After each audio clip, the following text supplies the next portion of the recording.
अस्सलाम वालेकुम दोस्तों, उम्मीद है आप सब लोग खैरियत से होंगे। बात करेंगे ओमान की तमाम अहम खबरों के मतलब। और सबसे पहले कोरोना के केसेस। आज 16 जनवरी 2022 और दिन है इतवार का। पिछले 3 दिन में ओमान के अंदर 2087 कोरोना के केस रिपोर्ट हुए और 3 वफ़ात हुई। इन्ना लिल्लाहि व इन्ना इलैहि राजिऊन। जुमेरात के दिन 755 केस रिपोर्ट हुए थे और जुमे के दिन 605, जबकि कल हफ्ते के दिन ओमान में 727 कोरोना के केस रिपोर्ट हुए। और ओमान में कोरोना से वफ़ात पाने वालों की कुल तादाद 4122 है, जबकि कोरोना केसेस की कुल तादाद 3,12,425 है और सेहतयाब होने वालों की कुल तादाद 3,02,178 है। इसके अलावा पिछले 24 घंटों में 720 मरीज़ हैं वो सेहतयाब भी हुए। और क्या हॉस्पिटल में पिछले 24 घंटों में 25 मरीज़ों को एडमिट किया गया है और टोटल मरीज़ों की तादाद जो हॉस्पिटल में एडमिट हैं 88 है, 88 है, जबकि आईसीयू में मरीज़ों की तादाद में इजाफा हुआ है और अभी 11 मरीज़ आईसीयू में हैं। सबकी सेहतयाबी के लिए दुआ करते रहिए। अल्लाह ताला सबको अपनी इज़्ज़ो ईमान में रखे, अच्छी सेहत दे। इसके अलावा जो ओमान में है वो खबरें हैं कोरोना के जो सेफ्टी मेजरमेंट्स हैं उनके ख़िलाफ़ जो है उनको मद्देनज़र रखते हुए बहुत सारी जगहों पे जो है कमेटियाँ, टीमें जो हैं वो रेड करती हैं और जो भी वायलेशन रिकॉर्ड होती है फिर उनको जुर्मानों का सामना करना पड़ता है। इसके अलावा ओमान में आपको पता है कि टूरिज़म पिछले 2-3 महीनों से काफ़ी बढ़ा है और इन दिनों में काफ़ी टूरिज़म होता है, स्पेशली बाहर से बहुत सारे लोग आते हैं।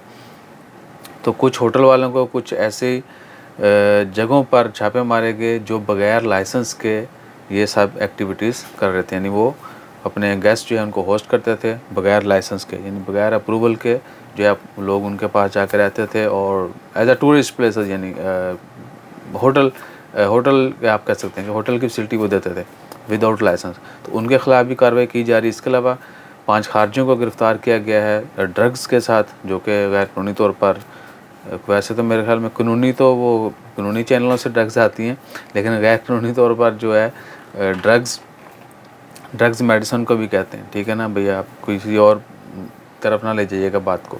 तो गैर कानूनी तौर पर जो मंशियात की स्मगलिंग कर रहे थे उनको गिरफ़्तार किया गया। इसके अलावा 45 ऐसे लोगों को भी गिरफ़्तार किया गया है जो ओमान में गैर कानूनी तौर पर इंटर हो रहे थे, यानी पायरेट बन के जो है ना वो एक जगह से दूसरी जगह जाने की कोशिश करते हैं। तो पायरेट मैं इसलिए कह रहा हूँ कि वो नुकसान भी पहुँचाते हैं, क्योंकि उनको सब ना पकड़े जाने की वजह से बहुत सारे ड्रामे भी होते हैं। अल्लाह ताला सबको महफूज रखे। तो क्या गैर कानूनी तौर पर कभी भी कहीं पर भी कोशिश मत करें। बेशक डंकी जो है वो हमारे लिए फ़न है, लेकिन अगर बंदे के लॉ लग जाए ना तो फिर पैन लग पता जाता है।